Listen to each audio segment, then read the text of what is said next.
petit cul. Tu l'écrases sur ta petite chaise et tu ne bouges pas d'ici. Maman, je vais crever si je reste. Si je reste, je crève. Mais on y passera tous. Et moi la première. Alors pour l'instant, tu t'assieds.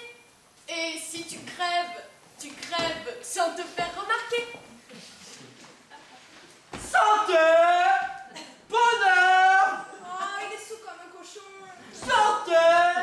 Bonheur! De la crème et du beurre! Assieds-toi. Je me fais honte.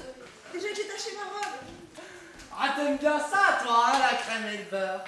Elle nous a pris quoi ces dernières années, la madame à son monsieur? Dans les 15 kilos? 15? 16? 18 kilos! De quoi s'asseoir dessus, comme sur sa vie, au quotidien, gris-souris. J'ai taché ma robe. Une petite tache de rien du tout. J'ai tout ce qu'il faut à la maison. J'ai taché ma robe. Ah, à quoi se mettre à pleurer? Le jus d'orange. Putain de merde de chiotte. J'ai pas pensé à tout. Putain de merde de chiotte. Il y a des gens qui ne boivent que ça, on n'a pas de jus d'orange. Putain de merde de chiotte, j'ai pas pensé à tout. Les invitations, les couverts, la bouffe, la musique, les boissons, et tout ça dans un monde déjà surchargé de préoccupations inutiles, à défaut d'un grand débat métaphysique. Tu vas me dire que le jus d'orange n'est pas un problème. Vas-y, dis-le et je te plante ma fourchette dans l'œil. Je dis que tu aurais pu y penser au jus d'orange, mademoiselle la sœur aînée, qui a les idées et la langue assez musclée pour en parler, mais qui n'est pas foutue de sortir les doigts du cul pour les réaliser. Tu es la preuve de l'inaction complaisante dont furent coupables et capables quelques millions de Français durant l'occupation allemande. Et voilà où on est. Donnez-moi une fourchette. Qu'on me donne une fourchette. Fais la gueule. Continue de faire la gueule. Dessèche-toi. Fais la gueule et fais-la jusqu'au bout du dessèchement. Qu'est-ce que tu veux que je te dise? Ça ne va jamais de toute façon. J'ai pas dit ça. Je fais pas la gueule. Je prends sur moi. Tu prends sur toi. Tu prends sur toi. Mais c'est pas moi que tu vas prendre. Je t'offre un pull. Je te fais un cadeau. Je t'offre un pull en cachemire. Tu n'as pas idée du prix que cela coûte. Tu ne me fais ni bonjour, ni merci, ni rien. Tu me fais la gueule. Je prends sur moi parce que ça fait 17 ans que tu t'obstines à m'offrir du verre clair, délavé, alors que je ne porte que du noir. 17 ans que je suis en noir et 17 ans que tu me ramènes du rose, du vert, de l'orange et du bleu clair. Prends sur moi. Le clair, c'est plus gai. J'ai horreur du gay. Tu feras peut-être un peu moins la gueule quand tu t'habilleras un peu plus en clair. Mais garde-le et mets-le toi-même, ton pull vomi. Mais tu le mets. Et tu le mets tout de suite. Sinon, je te le découpe à la fourchette et au couteau. Je te sauce ton assiette avec. Et je te fais bouffer morceau après morceau. Tu ne discutes pas, tu le mets, tu le portes jusqu'à la fin du repas. Et au moins, si tu fais la gueule, tu feras la gueule sur une couleur gaie.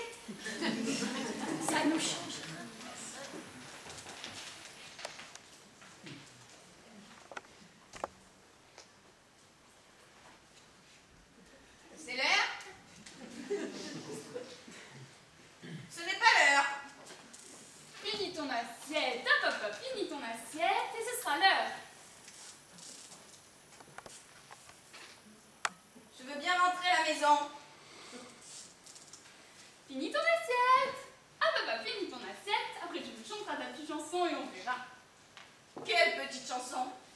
Ta petite chanson. Elle me fait toute une histoire si elle chante pas sa petite chanson. Et après, hop, au lit les mamies. Et si tu veux faire pipi, tu le dis. Elle me fait le coup tout le temps. Tu le dis si tu veux faire pipi. J'en ai marre si vous saviez de respirer. Ça merde.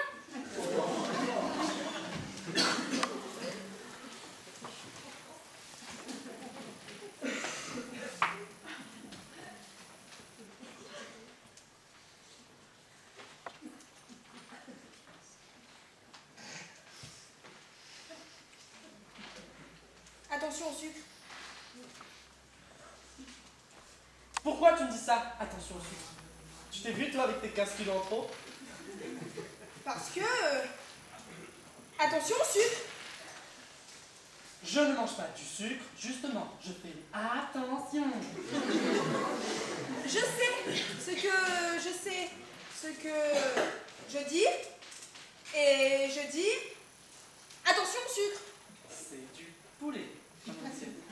Ce n'est pas sucré. Enfin, si en Chine, quand c'est caramélisé. C'est de la dinde dans ton assiette. En Chine, c'est du canard. Pourquoi me parles-tu de poulet? Parce que tu me parles de sucre. Je ne vois pas le rapport.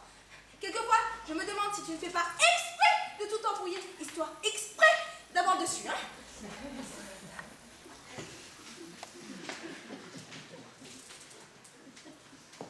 J'ai quelque chose à dire. On t'écoute. Non, mais j'ai vraiment quelque chose à dire. Oui, oui, tout le monde t'écoute, tout le monde s'est interrompu pour t'écouter. J'aimerais seulement savoir pourquoi à chaque fois que je dis quelque chose, tout le monde a l'air de penser que ça n'a pas d'importance. Ah, c'est bien, c'est bien. Tu peux te rasseoir maintenant.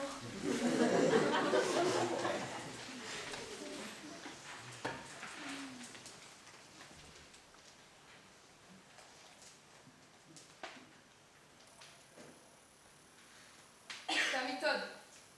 Ne me dis pas que ce n'est pas grave. Je ne dis pas que c'est grave ou que ce n'est pas grave. Je dis juste qu'on va pas en faire toute une histoire. Évidemment, ce n'est pas la Troisième Guerre mondiale. S'il te faut la Troisième Guerre mondiale... Mais pourquoi est-ce qu'il me faudrait la Troisième Guerre mondiale? Et puis d'abord, qu'est-ce qu'elle vient foutre là, la Troisième Guerre mondiale? Rien n'est jamais grave avec toi. Mais qu'est-ce qui est grave? Qu'est-ce qui est grave en l'occurrence? Quel est le problème avec ma méthode? Tu ne vois pas le problème. Tu dis qu'il n'y a pas de problème? Tu m'emmerdes. Tu me fais chier. Tu m'as toujours fait chier. Tu es né pour me faire chier. C'est la vie. J'en ai pris mon parti. Et voilà. Ça se retourne toujours contre moi. C'est ça ta méthode.